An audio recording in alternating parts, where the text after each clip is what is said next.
3.13 A cricketer can throw a ball to a maximum horizontal distance of 100 meter. How much high above the ground can the cricketer throw the same ball? तो question यहाँ पे ये है कि अगर कोई cricketer ball को इस तरीके से थ्रो करता है, ठीक है, हॉरिजॉन्टली कह सकते हैं उसको, मतलब किसी एंगल पे अपवर्ड नहीं थ्रो कर रहा है, ठीक है, इस तरीके से ऊपर की तरफ नहीं थ्रो कर रहा है, किसी एंगल पे थ्रो करता है, तो वो जो मैक्सिमम हॉरिजॉन्टल डिस्टेंस जाती है वो है 100 मीटर, ठीक है।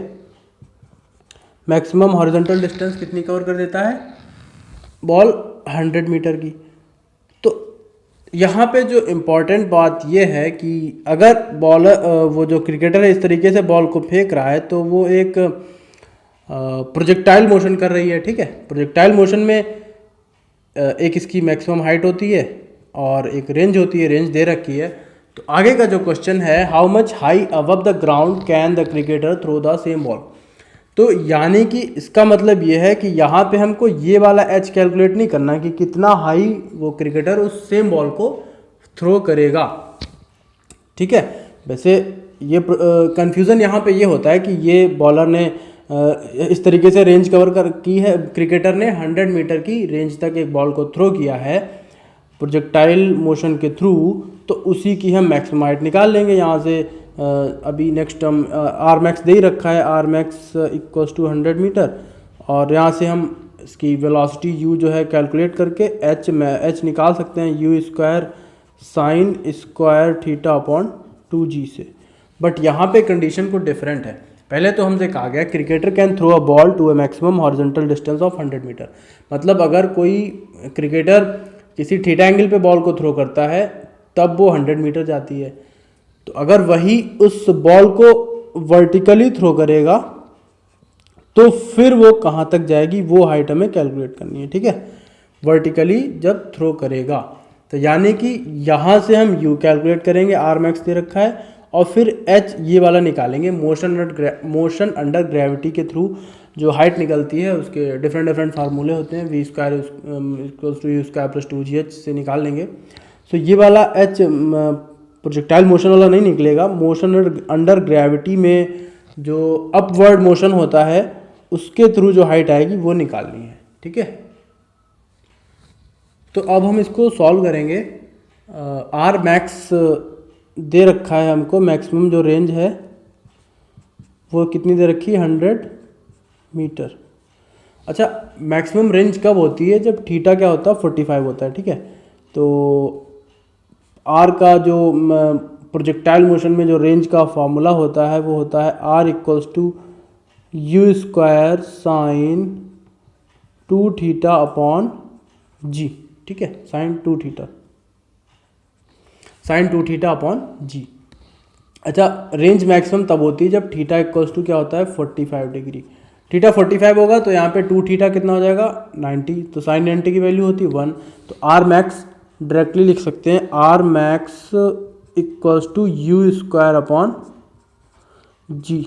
आर मैक्स की वैल्यू दे रखी है 100 इक्वल्स टू यू स्क्वायर हो जाएगा हमारा एज इट इज़, और ये जी उधर नेक्स्ट लाइन में लिख लेंगे, यू स्क्वायर अपॉन जी। तो यू स्क्वायर की वैल्यू कितनी आ जाएगी, 100 जी। इसको टिल देन ऐसे ही रख लेंगे, यू स्क्वायर इक्वल्स टू आ जाएगा 100 जी, ये आ गया यहाँ से। सो आर जो हमें रेंज दे रखी थी मैक्सिमम, उससे हमने इनिशियल वेलोसिटी यू कैलकुलेट कर ली। अब फर्दर हमें बताना है how much high above the ground can the cricketer throw the same ball. देखिए यहाँ से हमने u कैलकुलेट कर लिया, अब फर्दर हमें निकालनी हाइट। तो हाइट रेंज कैसे आई, जब उसने क्रिकेटर ने बॉल को किसी थीटा एंगल पे थ्रो किया। हाइट कब आएगी, जब क्रिकेटर बॉल को वर्टिकली थ्रो करेगा, ठीक है, वर्टिकली थ्रो करेगा ग्राउंड से, ये ग्राउंड हो जाएगा, ग्राउंड से वर्टिकली थ्रो करेगा इनिशियल वेलोसिटी u से।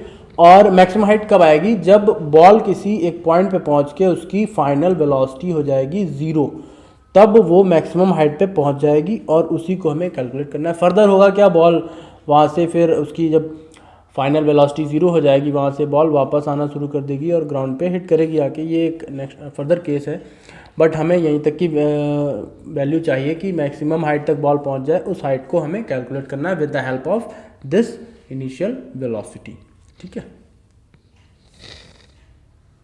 सो अब यहाँ पे देखिए हमें यू पता है, ठीक है। जी तो मोशन अंडर ग्रेविटी है, तो जी तो निकाल ही लेंगे, और एच निकालना है। तो फार्मूला जो हम रखेंगे यहाँ पे, तो यहाँ पे ये तो बात समझ आ ही गई कि जब बॉल मैक्सिमम हाइट पे जाएगी तो उसकी फाइनल वेलोसिटी 0 हो जाएगी। तो जो जो हमें दे रखा है वो लिख लेंगे। तो हाइट हमें कैलकुलेट करनी है, और u इक्वल टू हो जाएगा √100g। हालांकि हमें यू स्क्वायर की नीड होगी तो हम यू स्क्वायर को ही लिख लेंगे 100g। और जो एक्सेलरेशन आएगा वो a इक्वल्स टू होगा -g, ठीक है। आगे नेक्स्ट वैल्यू रखेंगे तब पता चलेगा।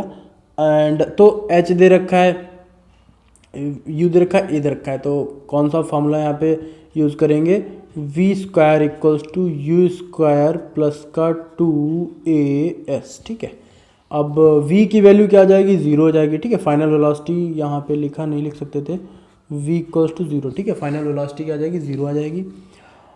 तो v की वैल्यू 0 और u स्क्वायर की वैल्यू दे रखी है 100g, प्लस का यहाँ माइनस ही रख लेंगे, क्योंकि a की वैल्यू कितनी रखेंगे, माइनस का g, तो वो माइनस यहाँ पे आ जाएगा, माइनस का 2 इंटू जी। और s यानी कि जो अपवर्ड मोशन होता है तो वहाँ पे s की वैल्यू h हो जाती है, ठीक है। हाइट लिख लेते हैं, डिस्टेंस डिस्प्लेसमेंट की जगह हाइट लिख ली जाती है, तो 2gh आ जाएगा। स्मॉल h भी लिख लेते हैं, कैपिटल h भी लिख लेते हैं, that doesn't matter. So now यहाँ पे हमें h की वैल्यू कैलकुलेट करनी है। तो 100g को पहले इधर, 100g को जब हम LHS मिलाएंगे तो आ जाएगा माइनस का 100g इक्वल्स टू -2gh। सो यहाँ से माइनस और माइनस कैंसिल आउट हो जाएगा। h की वैल्यू हमें कैलकुलेट करनी है, तो h को इधर ही रखेंगे, और 100g अपॉन 2g, ठीक है। सो g से g कैंसिल आउट हो जाएगा, और ये इसको जब सॉल्व करेंगे तो आ जाएगा 50, यानी कि h इक्वल्स टू कितना आ जाएगा, 50 मीटर। सो आंसर हमें निकालना है, how much high above the ground can the cricketer throw the same ball. तो लिख लेंगे the cricketer can throw the same ball up to 50 metre.